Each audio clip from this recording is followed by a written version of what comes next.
Hi, and welcome to my channel where I love to do all types of DIYs, everything from home updating projects to budget-friendly DIY home decor. If these are things you're interested in, then I hope you will consider hitting that subscribe button and become part of my DIY family.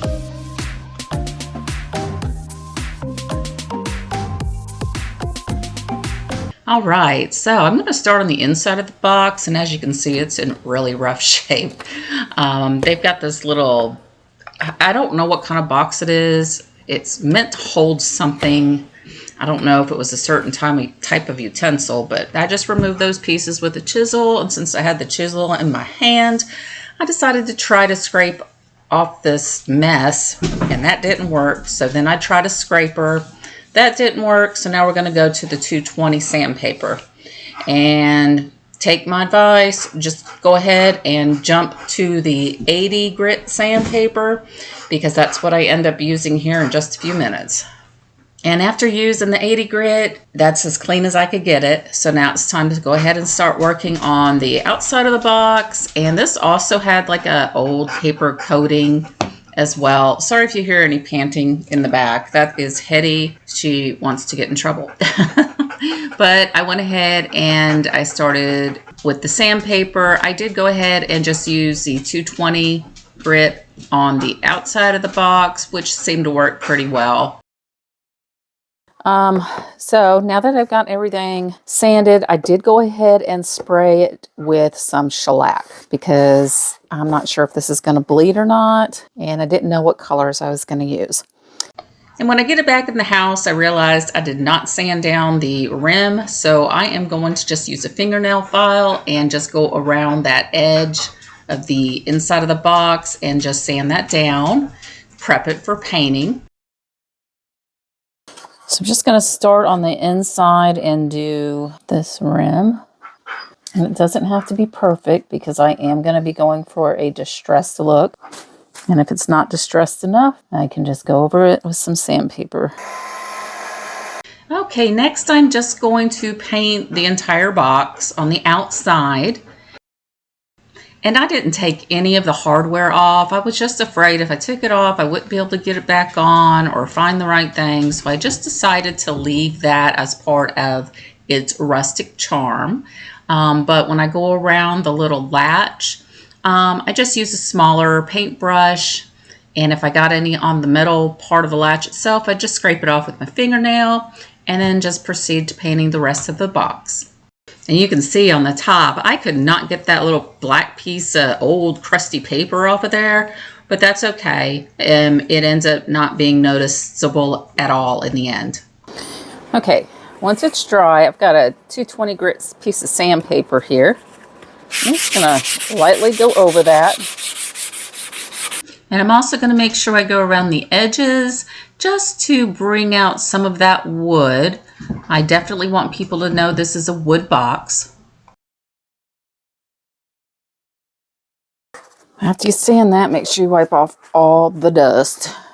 All right, so this is the fabric I had picked up at Hobby Lobby.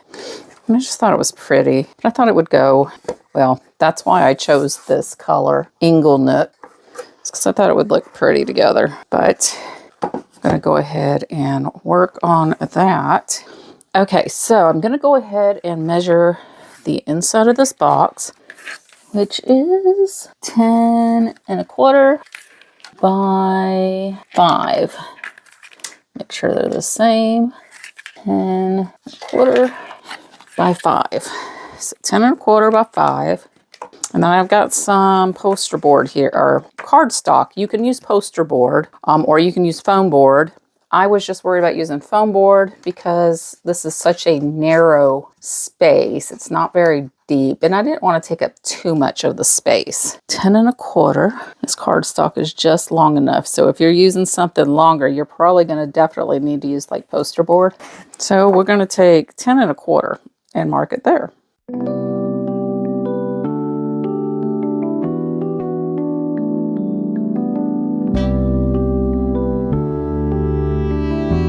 And then we're going to go by 5.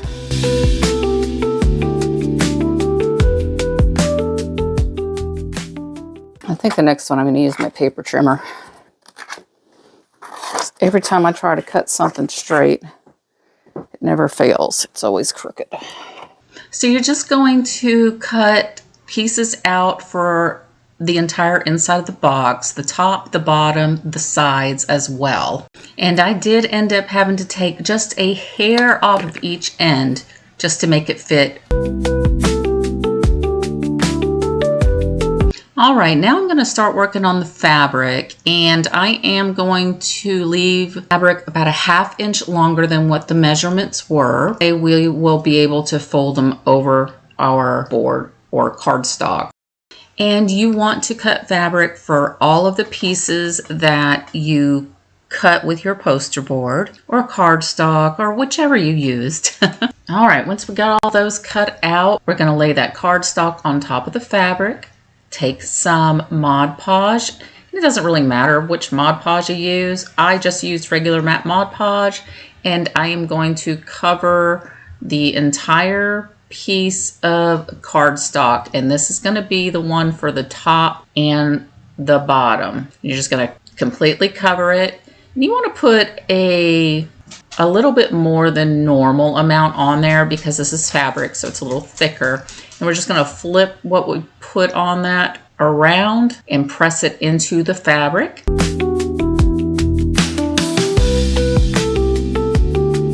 And then we're going to go ahead and I just trim off the corners. Just will make it easier to fold the sides up.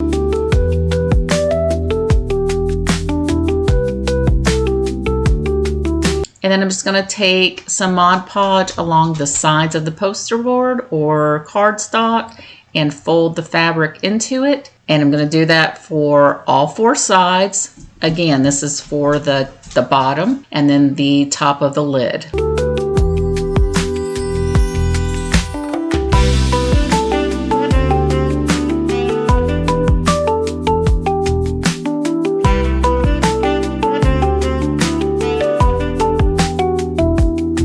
Okay, and you're going to do that to all your pieces, and that's what you'll be left with, and let them dry. All right, once you've got all those done, I'm going to first make sure they all fit with no issues. I'm thinking I might put these in last. Pretty good. Okay. And then just going to take and run a line of hot glue. Well, more than just a line. I ran a couple lines, making sure to get on the edges so when you press those pieces into the sides of the box, they're going to adhere without any gaps.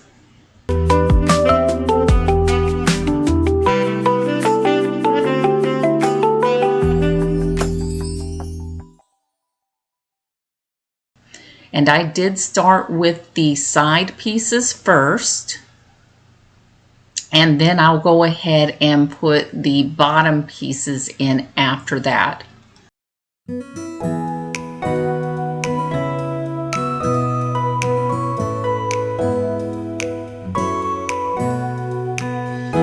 Oh, that looks so pretty. All right. Next, I've got the Ephemeral Melange transfer book from I.O.D, and I believe I want to use that one. And what I'm going to do is I'm going to cut this biggest flower out as neatly as I can. And once I've got that image cut out, I'm going to peel it off of the sheet, and then I'm going to take that transfer and just rub it down with my fingers. And I kind of start along the sides and just rub my fingers down. And then when I get to the edge, you see here, I'm just going to just push downward just to get it all to adhere. And then I'll use the little scraper that comes in with the I.O.D transfer. And I'm just going to start on the sides of the box, and I'm going to burnish those images down first, and I will Takes me a second to find the end of this little transfer sheet. But I'm going to pull it back and make sure that transfer is transferring, and then pull up on that sheet, that carrier sheet, as I go. And you just want to take your time with this to make sure that image is pulled down. If you pull it up and it's not, just lay that transfer sheet back down and burnish some more.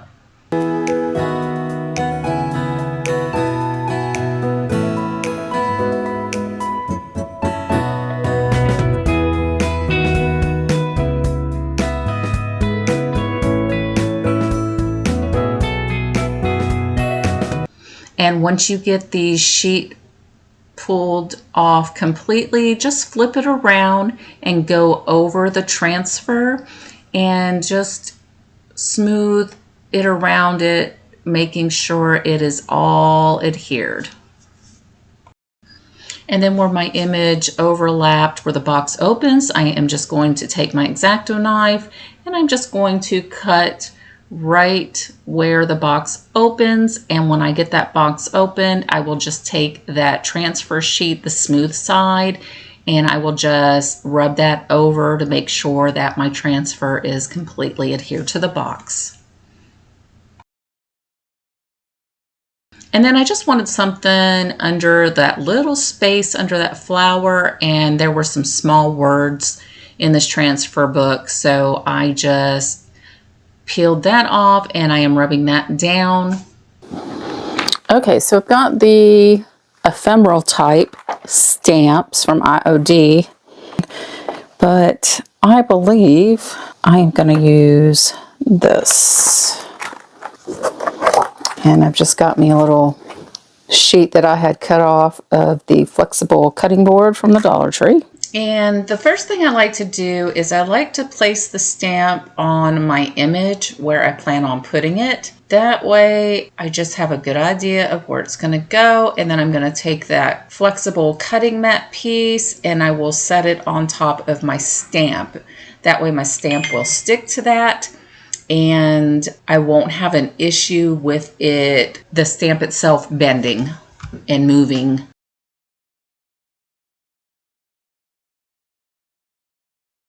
And I am going to use the color Stone Gray for my ink pad, and I'm just going to touch up my ink pad a little bit just to make sure when I stamp it I get a good amount of ink on that stamp.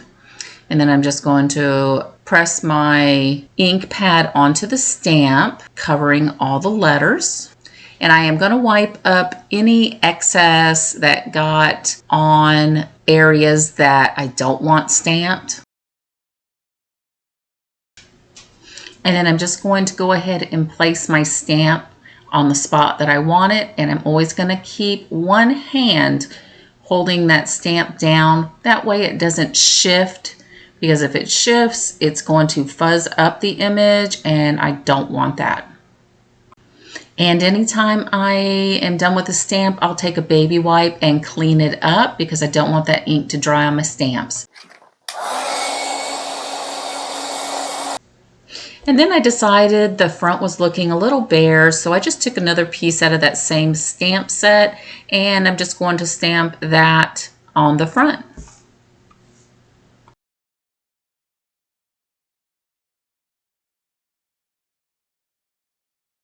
I want to sand over this image just a little bit, just to kind of dull it out because the whole box is kind of rustic before I put a sealer on it.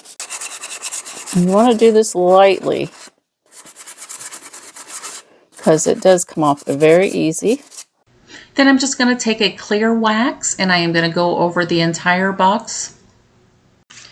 And for the final step, I picked up some feet from Hobby Lobby. They come in a 4-pack and they're 1-inch feet, I believe was the size. And you can find them in the wood pile. And now these feet come with 4 screws per foot. So if that's too hard on your hands and you want to do something different, that is completely up to you. But I thought this would add some rustic character.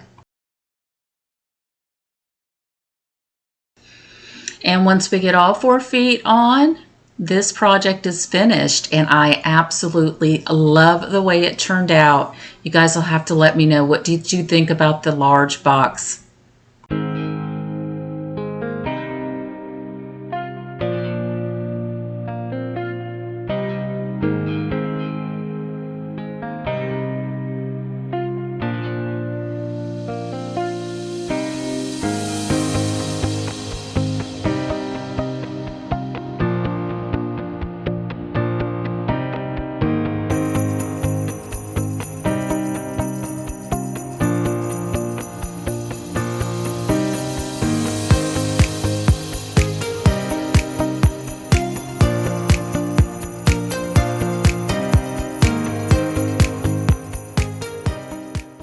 All right, so with this box, the first thing I want to do is remove this piece, what looks like velvet, but I don't think it is. I think it's just, felt.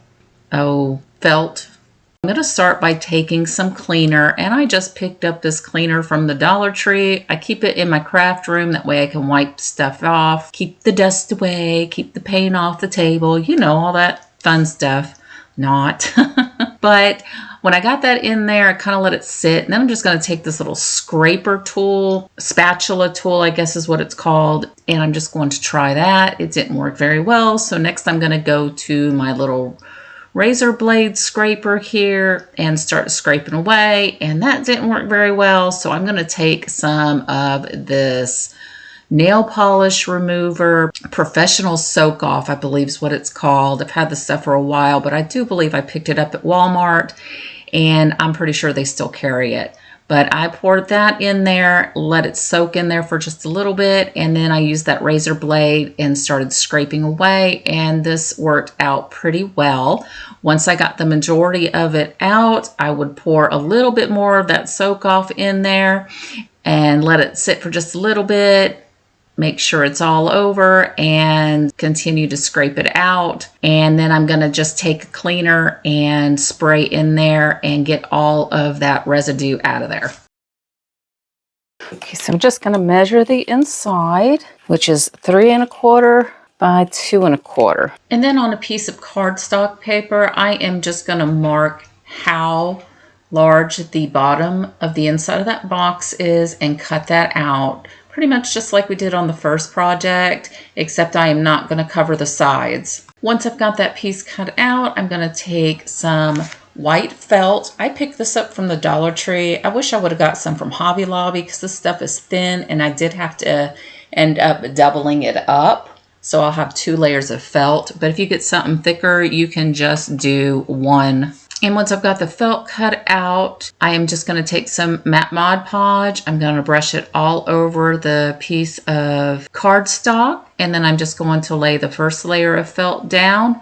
I'm then going to apply another layer of Mod Podge on top of that felt. That way I can lay this second piece of felt on top of that piece of felt.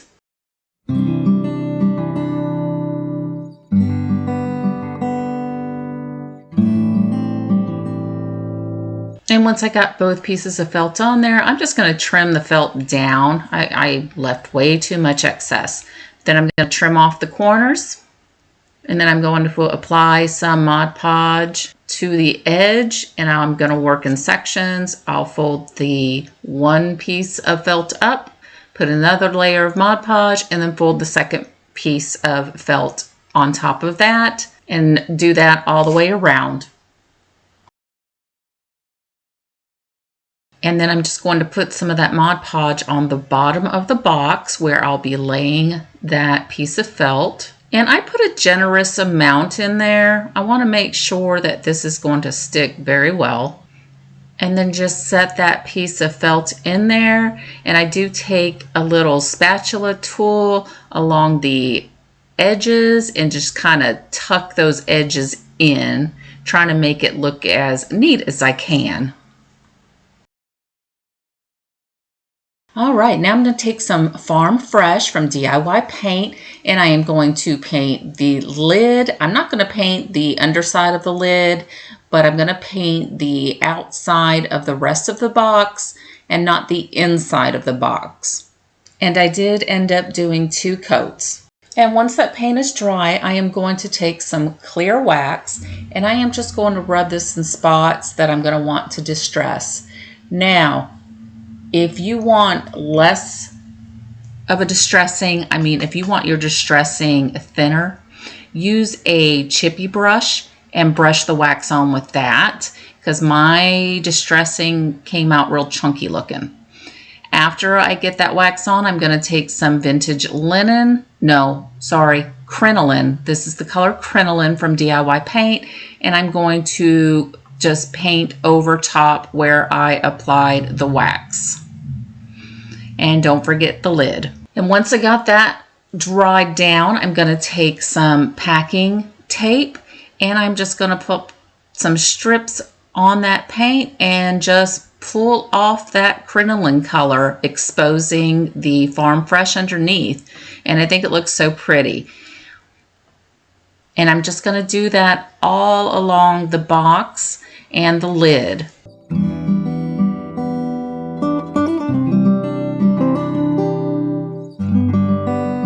And I'm just going to take a baby wipe, or you could use just a wet towel, and I'm just going to go along the inside of the lid, getting up any of that paint that kind of got inside there. And then I took some clear wax and I sealed the entire box, including the lid. Don't do the lid until after you do the transfer. Especially if you use the same transfer I'm using, because I end up using a Dollar Tree transfer and it did not want to stick to that clear coat.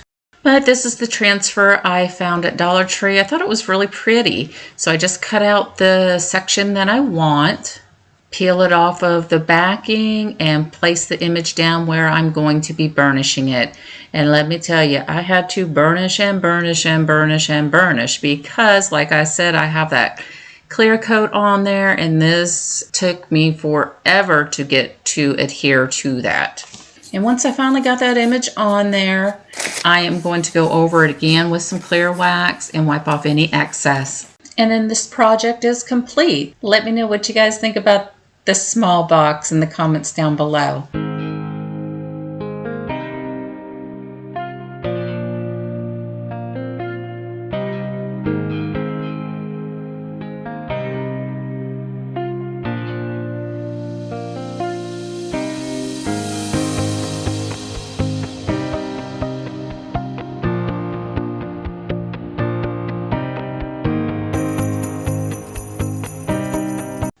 So this little flower bowl, I really didn't want to do anything other than dress it up.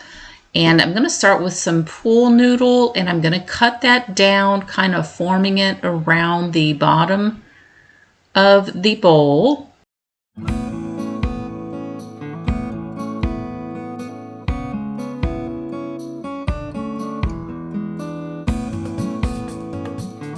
And then I've got all kinds of Christmas picks. And you don't have to use Christmas picks if you find a pot that you like. You know, it could be just regular everyday.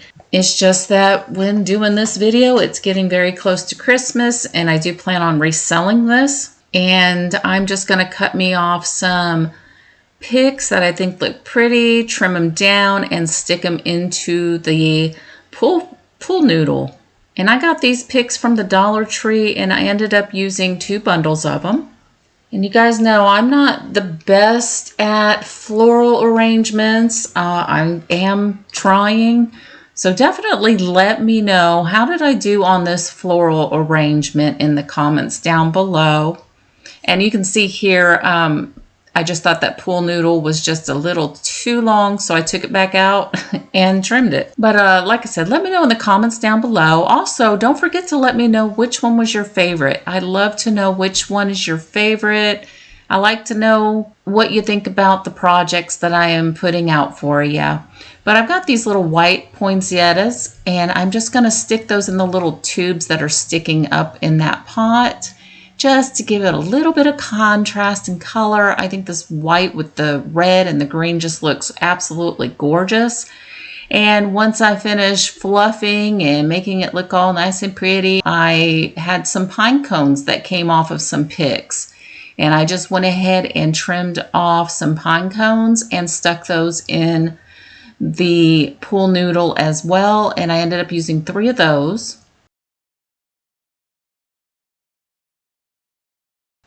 And then I'm going to take some Spanish moss and I'm just going to tuck that in around on top of that pool noodle, covering it up.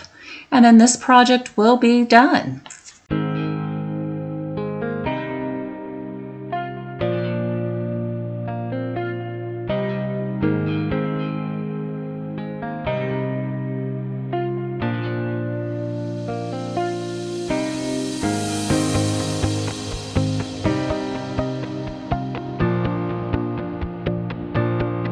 All right, this bowl had some cracks along the sides of it, so I just filled in those cracks with some super glue, and I'm going to be using the Felicite mold from I.O.D, and I'm going to use this rose that's right in the center. Now we are going to go ahead and use some clay. And be honest with you guys, I tried to use some acrylic first, and that was a flop. So now I'm using the clay and just going to work the clay into the mold.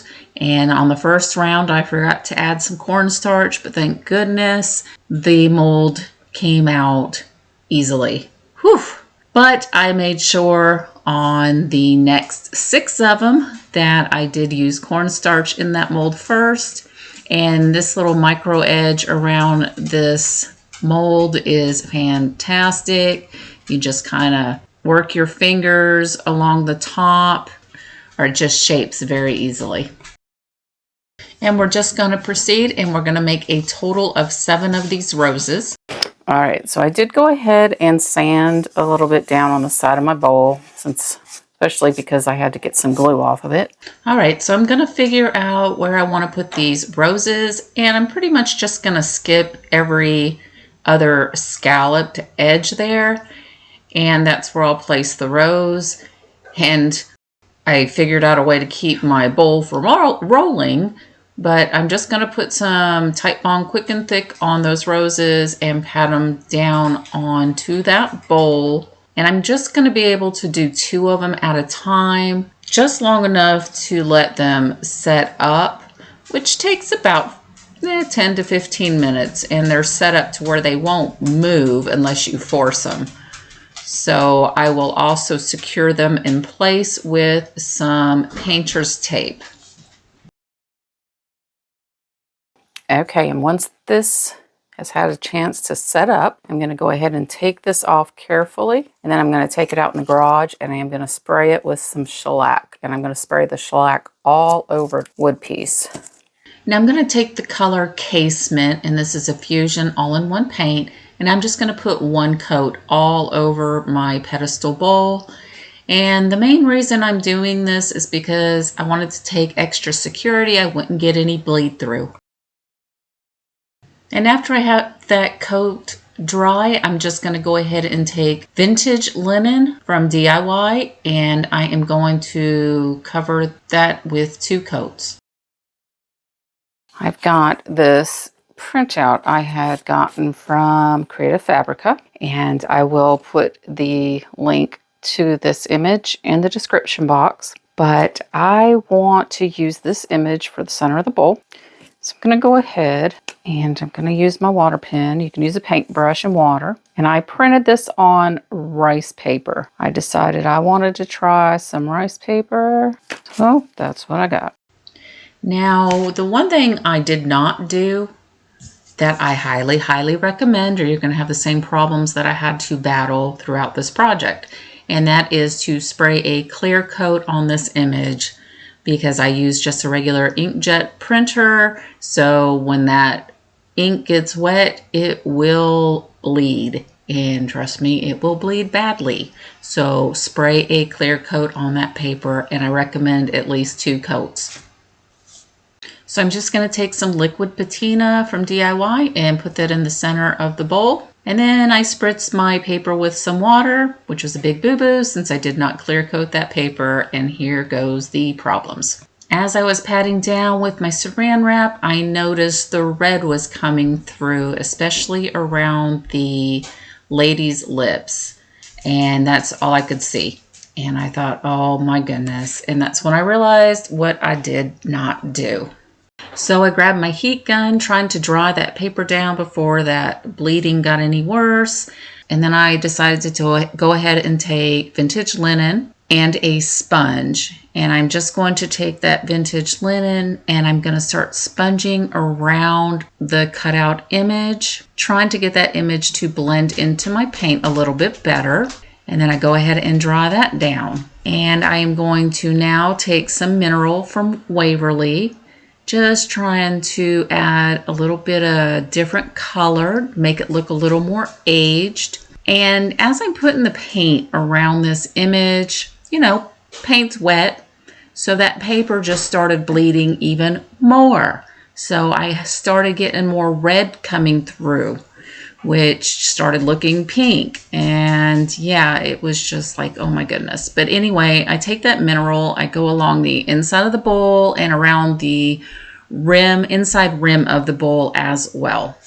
So then I grab a detailed brush and some vintage linen, and I decided to go around the image of this lady, trying to absorb some of that or cover up some of that reddish pink color. And of course the reddish pink color was just, you know, coming through the lighter color like it always does. And then while I had that vintage linen, I just decided to go back over the areas that I had put the mineral down. I just thought it was too much mineral, so just kind of dull that color down. And then I thought, hey, I'll just grab some of this liquid patina and dab that over top of where I put the vintage linen around the lady's head. And I figured once I got that dried down, I'd go ahead and add some more vintage linen on top of it, thinking the patina would act like a barrier. Yeah, that didn't work either. So off camera, I was going to remove the image. I'd sprayed some water in there and started wiping with a baby wipe. And I liked what was happening. It was actually dulling out the color of the paper, making it look a lot more vintage. So I just decided to roll with it, kept wiping. I would actually even add a little bit of white paint back in there, thinking I could get that to absorb into the paper a little bit. It really didn't work, but yeah, this is what we got.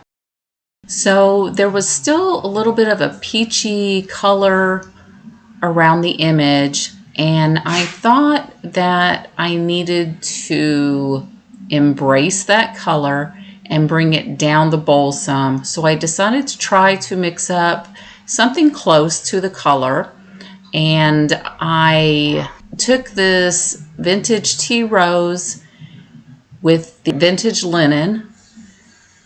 And then I was like, okay, this needs to be more peachy. So I added some yellow. And I must say, I got really close to that color coming out of that picture. Then I'm just going to take that color mixture and I'm going to take a chip brush and go over the roses. And once I got all the roses covered, I took some more of the vintage linen and my sponge and just dabbed back over those roses, just muting out that pink because I just wanted it to be very dulled out. I wanted it to look vintage. And then I would just take a small detail brush and touch up any of that pink paint that got along the side of the bowl. All right, well, since I got that problem fixed, I am going to go ahead and take my mineral on my sponge and just go over the rest of the bowl, the side, the base. And then once I do that, I will again take that vintage linen and go back over it, muting that out.